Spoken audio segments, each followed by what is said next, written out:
What is Gucci YouTube? It's your boy Black Uchiha, 3 long face, skinny body, and we are back, of course, still black, with some more fire Boruto manga, 2 blue Vortex related content. Now, before we get in the video, you already know the deal. Y'all don't forget to like, comment, subscribe, smash that like button, share the video with your friends, and let's get to the business, yes, sirski. 9 mountains and 8 seas make 1 world. 1,000 worlds make 1 chiliocosm. 1 chiliocosm to the power of 3, and there's nothing I can't cut. One thing about change, right, is when it comes, you gotta learn to embrace it, because if you don't, you might just be stuck in your ways. And I said that to say, I'm tired of this, Grandpa! That's too damn bad! we are officially done with Boruto manga chapter reviews. I will no longer be doing Boruto reviews forever. This just, I don't know how else to put it, so I'm gonna just come out and say it like straight up off jump. Now, this doesn't mean I'm stop uploading, but as of the release of Boruto 2 Blue Vortex chapter 30, going over the spoilers, it just got me thinking, right? I love what I do. Obviously, I love talking about Boruto, but also I see a lot of the same shit online, right? Granted, we all present things in different manners. A lot of great YouTubers, a lot of great people who talk about it, from my fellow podcast members, Free Game, Barra B. We got other co-podcast members with the Walkie Talkie, Kamui and Udi. Great YouTubers in Kidomaki, Mellow the Dreamer, NC Hammer, Naruto Explained for you name it, bro. A lot of people out here doing their thing, and many more who I haven't named. Yet it's kind of like, I don't want to say it's a race, but it's looking repetitive, right? Because we can get a lot of the same information, granted, presented in different ways. And if you have that certain niche, that way that you present your material, you're always going to have certain people cater to you as a preference as opposed to another person. So if we're both going to be talking about the same thing, I may want to see what both of you guys have to say. However, I prefer the way you present the information as opposed to this person. Now, all of that leading into my thoughts and my ultimate decision. Yeah, I'm done with Boruto chapter reviews. Instead of chapter reviews, we're going to just continue moving forward with the channel. When the spoilers drop, we will discuss spoilers. And when the chapter officially drops, I'm going to do one of 2 things from now on, from this day forward. I'm going to either talk about the thing that mostly stood out to me, as like basically that topic is going to be the main topic of the entire video as opposed to going over the entire chapter, or I'm going to talk about the most popular thing that is trending around the chapter. So for instance, just to give you guys a better idea, right? Let's say when the Omnipotence chapter dropped and I decided to make this decision, had the Omnipotence chapter dropped, instead of going over the entire chapter, I would go over, well, damn, Ada had activated this jutsu through Kawaki, right? So let's talk about that, the signs that probably were leading up to this decision and how it will affect Boruto and Kawaki's life ultimately switching. Now, other things happened in the chapter. Sasuke saving Boruto, Sarada's Mangekyo Sharingan awakening, Momoshiki coming through and admitting that this is supposed to be the moment he's losing everything. However, I will focus on the omnipotence aspect, and possibly my next video I will move on and then focus on Sasuke saving Boruto. And then another video I will move on to basically Sarada's Mangekyo Sharingan. So granted, you get the idea of what I'm saying. I'm just gonna start breaking things down in videos as opposed to giving you a review. One, you can kind of like go through a review and basically miss things and possibly gloss over things that you may have wanted added a little bit more context on top of that. And then also, like I said, everybody does reviews, and that's just to say it's like a bad thing, but sometimes changes happen, and who knows, maybe something that I'm doing right now might just entirely rejuvenate, reinvent the entire game of Boruto manga videos or Boruto anime videos, who knows, right? So for today's video, I'm saying all that to say no more Boruto chapter reviews. However, we still have a lot to talk about in regards to Boruto 2 Blue Vortex chapter 30. Now, I'm sorry for all of that preamble, that mumbo jumbo. In the comments, I'll let you know to probably go forward to the first 5 minutes if you want to skip all of that. But if you're going to be questioning in the future why no Boruto chapter review, I suggest you watch the first 4 minutes of this video, because that is me explaining why I will no longer be doing Boruto 2 Vortex chapter reviews. Now, to end off this video, let's get to the stuff you guys actually wanted to talk about, right? This guy, Kashin Koji, actually portraying Boruto. Now, overall, 2 Vortex chapter 30, I can at very least give you guys my rating. It was definitely a 10 out of 10 chapter for me. I loved it. I was extremely underwhelmed due to solely the spoilers being leaked an entire week early. Now, it's not the first time this has happened. For some reason, though, it may be just like all of the circumstances leading up to the events, maybe the context within the chapter.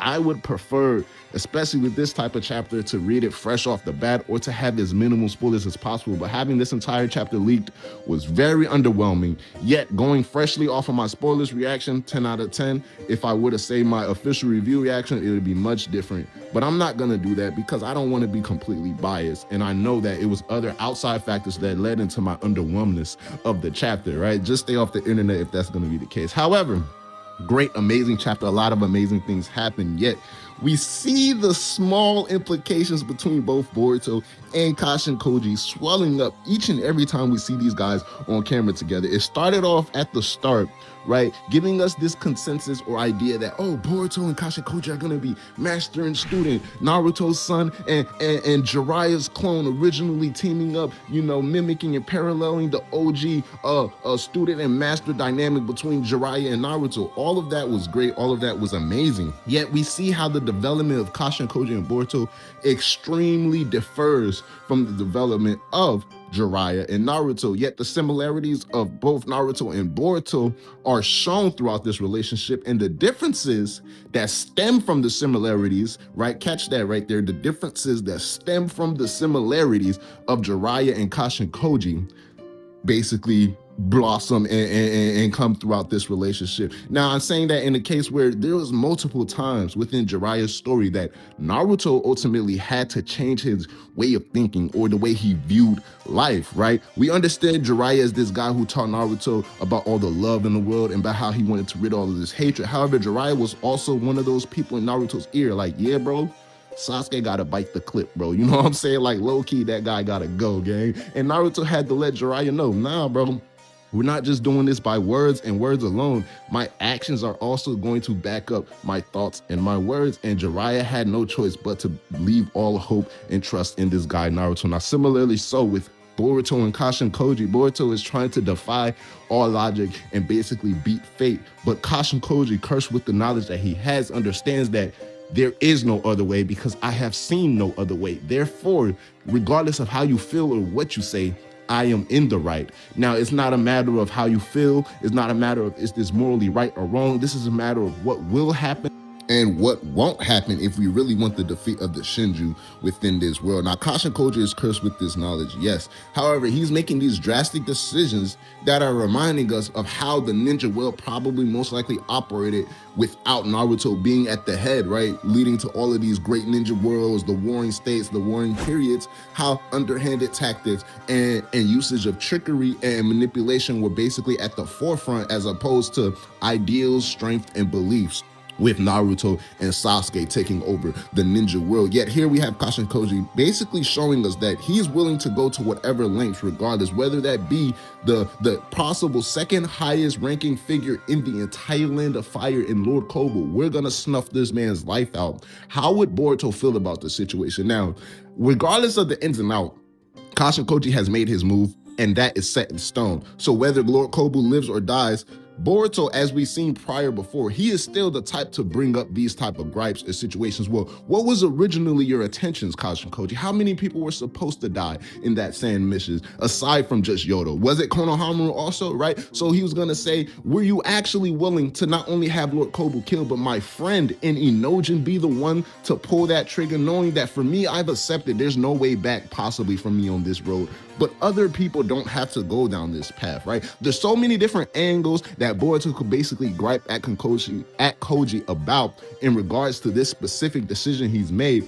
Koji knows he's doing quote unquote wrong by Boruto because he wouldn't have told Inojin to cut off the communications and making the excuse, oh, I need you to use another jutsu, right? He told Shikamaru, I have a plan. And Shikamaru said, well, what does that mean? And we see how Boruto is gazing off in the distance. Well, I've worked with this nigga for 2.5 years. Anytime he says he has a plan, our heads bump. So let me figure out what's going on. And immediately Koji cuts all communications. I really wouldn't find it hard to believe that Boruto puts one and one together, or somehow just feels in his gut he needs to go to the Hokage's office or location near Shikamaru or Kobu because of whatever he may feel that Kashin Koji may be doing. Yet all of this plays out however it wants to play out. I do believe I've had a revelation about this betrayal towards Boruto. I do believe it would do justice for the story if we go throughout a point in time, at least a good season. So at the very least, a good 4 to 5 chapters of Boruto and Kashin Koji completely, through and through, being completely antagonistic towards each other.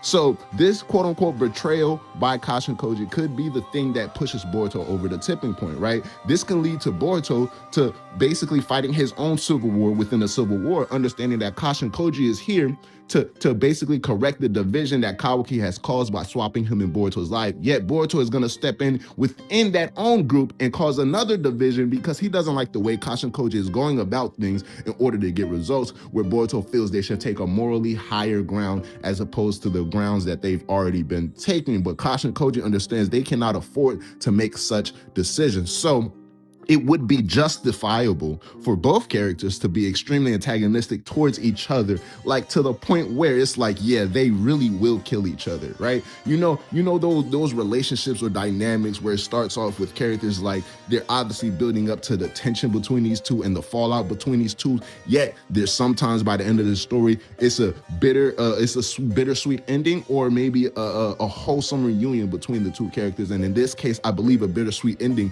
might do its justice. Right? So Boruto and Koji never truly had that full master and student relationship, master and student bond, and then they're completely antagonistic towards each other. They don't have trust towards each other. They go behind each other's back in order to ensure certain moves are made, and then they eventually go to a point where now they want to kill each other. Maybe a 10 Directions shows Koji a future where, wait, I see multiple futures where Jorah can die and Boruto doesn't have to be alive. So, and only so, if Boruto continues to antagonize my plans in the directions I want to make, I have no choice but to take him out the picture. And Boruto's defense will be, if you're going to be this drastic in your decision making, I have no choice but to take you out of the picture. So they can spend quite a bit of time trying to kill each other, and then by the end, Koji sees the final way, the only way, and he entrusts everything to Boruto, basically stating like, yeah, we had our ups and downs throughout our relationships. However, I'm trusting you.